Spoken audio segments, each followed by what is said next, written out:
All right, good evening, everyone. I've got 6:30 on the dot, and so I'm going to get started. I like to be respectful of people's time, and so we'll try to get started on time. My name is Vicki Rios. I'm one of the assistant city managers here for the city of Glendale.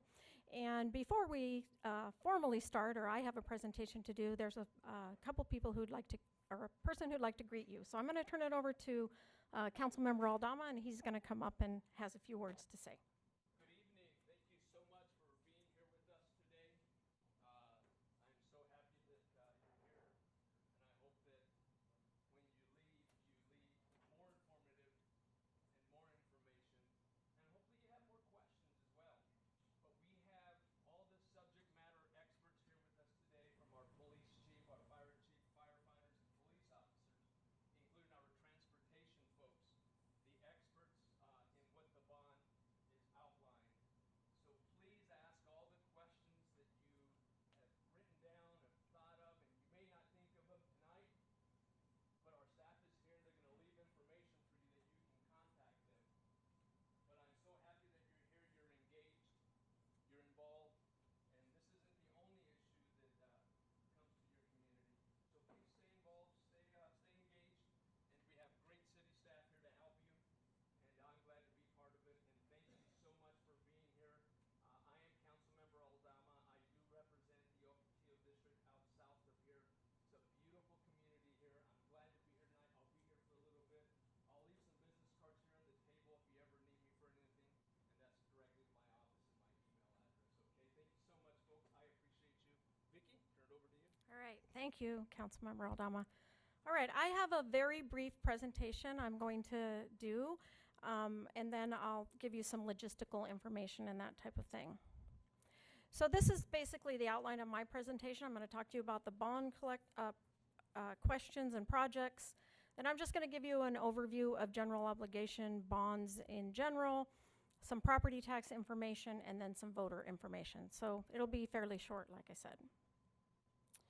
So this election is about improving streets and safety in the city of Glendale. The council has referred two important questions onto the ballot for November. Question 1 is about investing $82 million in street and intersection improvements. Now on this slide, what you can see is it's for constructing and reconstructing street and intersection safety improvements, major and local streets, highways and bridges, and congestion reduction, street widening, street signage, lighting, and landscaping. This is what they call an abstract of the actual ballot language, so it's sort of like a shortened version of it, sometimes called the tagline on the ballot. In the actual ballot, there'll be a lot more information. It's very long, and there's a lot of information about what the bonds will be used for.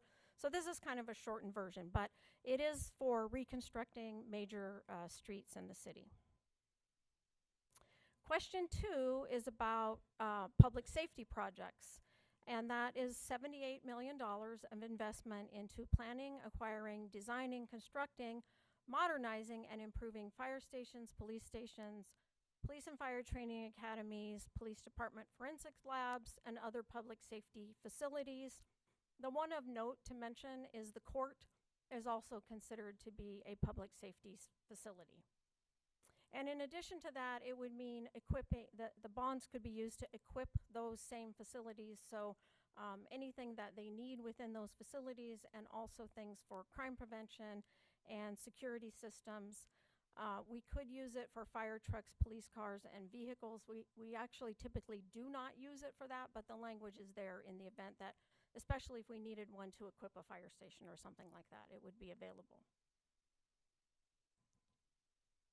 Now, the reason that we're here in particular is because general obligation bonds are a certain type of financing that the city uses, and it has to be authorized by the voters. General obligation bonds are paid for using your secondary property tax dollars, and those are assessed on all of the residential, commercial, agricultural, and industrial properties in the city. The amount that is assessed is based on what they call the limited assessed valuation of those properties, and that's determined by the county assessor's office. There are also constitutional limits about the amount of debt that we can issue. The city is not at all at risk of exceeding any of these constitutional limits. Just for your information, though, you can see that it's limited. You can use 20% of the assessed value for water, sewer, public safety, streets, transportation, open space, and parks, and only 6% for other general municipal purposes, which would be things like general municipal buildings, and actually libraries fall into that category as well. They're generally considered to be a fiscally responsible way to fund these type of projects because you, as the residents, businesses, benefit from that infrastructure, and that, we'll say, for example, a fire station or whatever it is that we're building, the streets and those things now, and you don't have to wait and pay into something that you'll never see the benefit for because it may not get built for a number of years. So that's why we like to use bonds for these types of projects. Now, a question that we get asked is, well, but that's going to increase my property tax, right? In this particular case, the city is paying off old bonds that were used to finance similar things as long as 30 years ago, but those bonds are being paid off, and so we can finance these projects that are on these ballot questions without raising the property tax rates. And in addition to that, the council has a policy that they will only issue the bonds and sell them if they can be paid for without raising the total amount of property tax collected. So stable property values, we do have some growth because we have new properties being added to the city. And the result of that is that we've actually been lowering the tax rate for the past 7 to 8 years. And I'm going to kind of show you that in a moment. So this is what I mean by we're paying off bonds. The debt service on our current bonds has been running at about $20 million a year, and it's dropping, and so we can issue the new bonds and sort of fill in that gap without needing to collect more than that amount of $20 million a year. I included here a tax bill. I think it's kind of important. I don't know how many of you read your tax bill. I heard the last time I was doing a presentation about this that they were just mailed. So if you haven't seen them, that might be in your mailbox or it may have been there a couple weeks ago. This is a tax bill for a property in Glendale. You can see some of the numbers across the top. It tells you that assessed value. That doesn't actually necessarily have anything to do with the real value of your property if you were to sell it. And then underneath that is the full cash value. Neither of these is representative of what your house would sell for. They're simply assessments made by the county assessor's office. And you can see that when you look at the entire tax bill, for example, in there where I have the 2022 year listed, the entire tax bill is $3,237.10. But the part that we're talking about here, the secondary property tax that's levied by the city of Glendale, for this particular property is $465.25. And then the other thing that I think is important to note here is where you see I've got the rate highlighted in red. That's where you see it went from $1.34 and about 10 cents per $100 of assessed valuation down to $1.29 and 12977. So that's what I mean by Glendale has been lowering the rate. Now the amount collected in this particular case of this home is slightly higher. Some will be up, some will be down. It sort of depends on how much your assessed value goes up or down in relation to the entire city. But you can see it's still relatively unchanged. Other things to notice, because people wonder about this, most of the tax bill, as you may know, goes to schools and education. And then we have some for the county and some for special districts.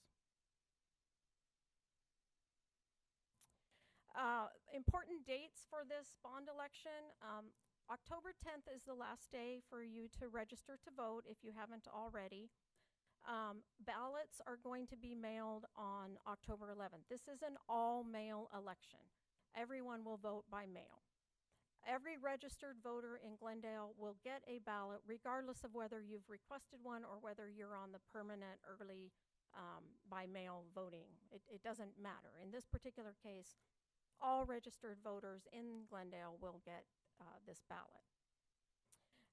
If you don't get your ballot, you have until October 27th to get a replacement ballot. In a minute, I'm going to tell you how you do that. The county is recommending you mail your ballot by November 1st because it has to be received by 7 p.m. on November 7th. Now, we will have some locations where you can drop your ballot because some people like to do that rather than mail it. One of them is here at this facility. It's not set up yet, but it will be. And once that information is available as to exactly where in the building and that type of thing, we'll post that up on the city's website. Which brings me really to my last slide. I told you this was going to be a very brief presentation. If you need additional information about the election, you can get it at the city clerk's office or at their, you can call them. They also have a website, and this is their phone number. We have a website dedicated and set up to the bonds, which has a lot of information, some detailed lists of projects. It has videos, it has, like I said, more information about voting and that type of thing.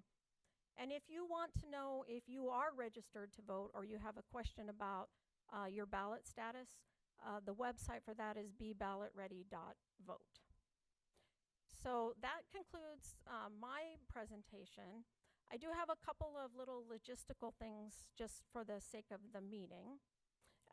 Right as soon as we're sort of done here, the staff is going to be filming these presentations that are and these boards that are over here. So I'm going to ask if you'll just give a few minutes. You'll see they're going to move and the camera's going to be there filming our staff. And as soon as they're done, the intent is that you can then go over, talk to our staff that is here. We have representatives, as Councilmember Aldama mentioned, from the police department, the fire department, and also from streets. And then in the back of the room where the woman is sitting, that's Amy, in the pink sweater, we have our budget and finance staff. So if your question relates to finances and that type of thing, I'll refer you to them. Otherwise, you can talk to our experts about the projects. I just ask, like I said, that you wait for a moment and let them finish filming so we don't have a bunch of people caught in the filming. With that, I'm done with my part of this presentation. I'll be at the budget and finance table as well if you have a question for me. But I'd like to invite our mayor up now. He has a few words he'd like to say in closing.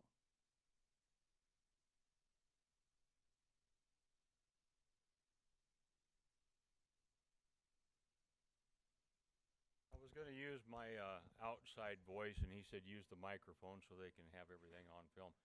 Welcome, everybody. These elections, these type of things are important. They're very important. So you're not going to hear a pitch from me on trying to get you to support or oppose because I can't. The city itself is putting this event on for information only. So as your mayor, as a council member, as staff, we can't try to entice you either direction. So if you go, well, that doesn't make sense. Why did he show up, but he didn't try to talk me into it or talk me out of it? It's because I can't legally, and I'm not going to. We're not going to infringe on that. But the one thing I know I can do is please, please, every one of you, when you get that ballot, vote. Whichever position you're going to take, whether you're going to support it or oppose it, please vote. Make your word known. It's critically important. We as a council, we as a city, try each and every day to do the very best job we can to support our citizens and your needs. We put things before you that we think are worthy looking at, and you have to make that decision in this case. So please vote when you get that ballot. If you don't get the ballot, as she said earlier, make sure you request one, and absolutely make sure that you get it in on time. If you don't think that it'll make it on time, hand deliver it. Make sure you do that. I'm going to stick around a little bit as they're doing their presentations. We have a lot of staff here. We want to make sure that nobody leaves here uninformed tonight. So again, as the mayor of the city of Glendale, I've been your mayor for almost 11 years now. I love my job. I love serving this community. I'm a servant leader. Thank you for allowing me to do my job. I hope you get all your questions asked. If not, please don't hesitate on asking questions. All right. You good to go? Yes, sir. Okay. Hi, thank you.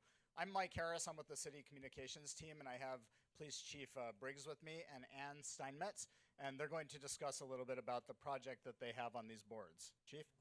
Okay, so what you see on the first stand is a project that's already underway. It's in design. This is our new property building.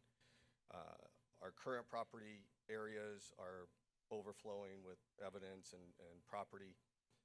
So we were able to get this in a previous CIP, and this building is underway. And if we move over to the second easel, you can see where the property room is at, the current building and a vacant lot. We planned this intentionally so that we could move our lab there as well, because we have evidence that has to go into the lab to be processed by our scientists. Currently, we have minimal capabilities at our current lab, and we want to increase those capabilities in order to better serve our community, better serve our victims, and get closure to them through the criminal justice system. And with this project, we're going to be able to speed up processing, analyzing, and getting a case moved to through the court system quicker. And Ann Steinmetz is our supervisor that oversees our lab scientists, and I'm going to let her talk about what the capabilities are inside that building. Okay, thank you, Chief. Hi, Ann. Hi. What would you like to tell us? Well, currently the capabilities we have for the city of Glendale is we have crime scene response and we have footwear and fingerprint evidence that can be analyzed.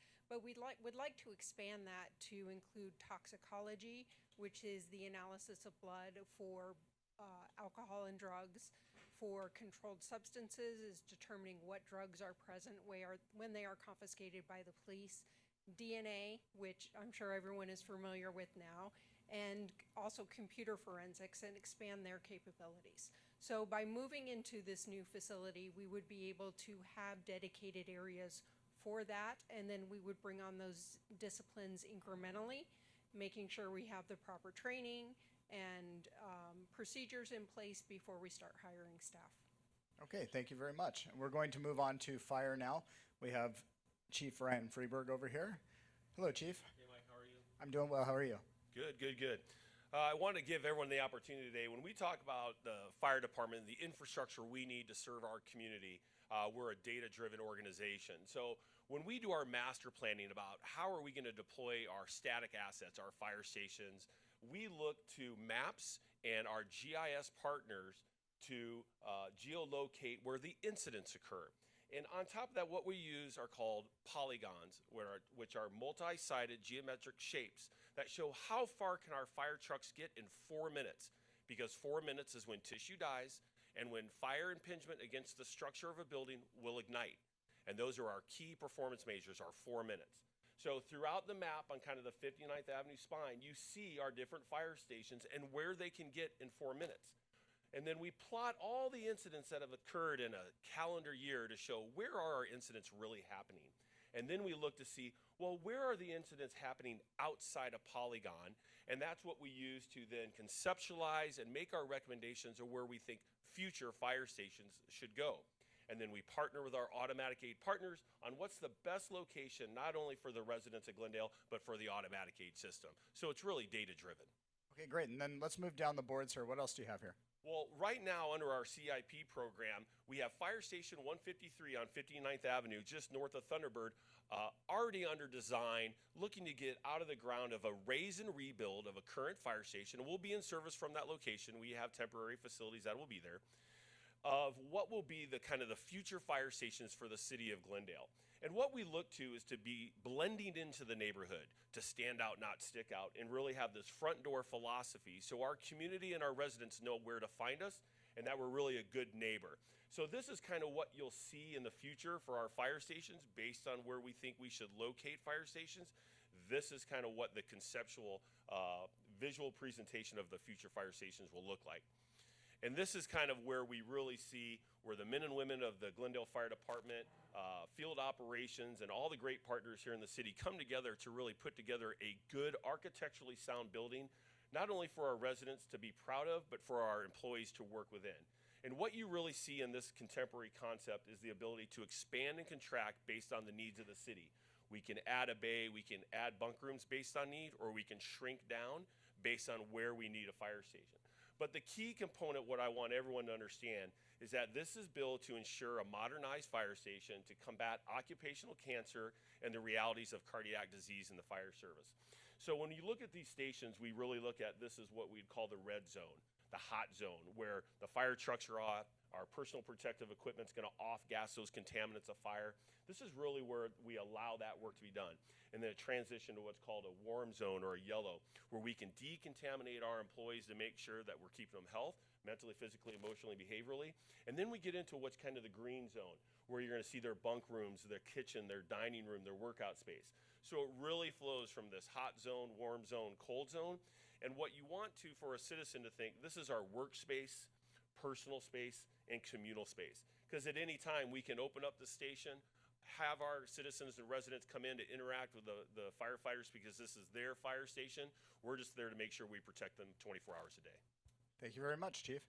And of course, there are two bond questions. The other one deals with transportation. So we have the Deputy Director of Transportation here, Parab Adabala.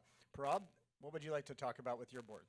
Yes, so the board here shows our goal for the pavement in the city, which is 72 PCI at the end of 10 years. Towards that, we do have $215 million in funding that's identified in the CIP over the 10 years. What we would need is close to $300 million, and the shortfall being $81.5 million. If we had the $81.5 million, we could achieve the 72 PCI at the end of 10 years. And PCI refers to the quality of the pavement, is that correct? PCI stands for Pavement Condition Index, and it's basically a rating system from 0 to 100, 100 being a brand new roadway, and 0 being basically no pavement left. And then I'll move on to the. Let me come around. So, good. Here, I'm going to come over here so we can show the board. I'll move to the map here. This is an illustration of bond-funded street and intersection projects. So the green lines represent street pavement projects. These projects would basically add decades of life into the pavement. And the dots represent intersection improvements. So further down, I'll talk about intersection safety components. So while we are doing street pavement projects, we also will be able to do some of the safety projects along so that we are not impacting traveling public twice. Great. Let's move on to this board. You have Cactus Road, 59th to 67th Avenue. That's correct. And what you see here is the before and after pictures. At the top, you see before the segment between 67th and 59th on Cactus Road. And you see the intersection of Cactus at 67th Avenue. And you see the after, you can see how a reconstructed roadway pavement is significantly better than what was out there. And you see in the next board over, you also see what at Bethany Home Road, between 43rd and 51st Avenues, where the pavement condition is. And you can see from the previous board that if we did the reconstruction project, what the pavement could look like. And down on the last board, you see all the different safety components that could be addressed while we were doing street pavement projects. And at the intersections, we could do some of these safety improvements. Okay, and things like raised medians, striping, signage, access control, street lights, bike lanes, sidewalks, high visibility crosswalks, pedestrian ramps. It might be hard to see for people who are tuning in, so I'll just read them off. Turn lanes, bus pullouts, traffic signal timing, traffic signal coordination, vehicle detection, pedestrian detection, flashing yellow arrows, and emergency vehicle preemption. Right, and some of these may not seem like much, but like street lights, they make, when you install street lights at intersections, you improve the lighting condition, and pedestrians, when they're crossing, driving motorists can actually see pedestrians crossing, so it improves the safety for both pedestrians and the motorists. Installing bike lanes, if there's a speeding issue on the roadway, installing bike lanes basically creates a psychological impact on the driver to actually slow down, which actually improves safety for everyone. So these all have safety aspects to doing them. Okay, thank you very much, Prab. And so for those of you who are in the room, we're going to invite you up if you'd like to look at the boards, and then the city leaders that you just heard from, they'll be here to answer your questions. For those of you who are tuning in, we're going to end this live stream. However, there are 2 more opportunities if you'd like to come out in person coming up on Thursday, the 21st, and then the following Wednesday on the 27th, there will be 2 more bond meetings live that you can come out to. Thanks for tuning in. Thanks for joining us, and feel free to come on up.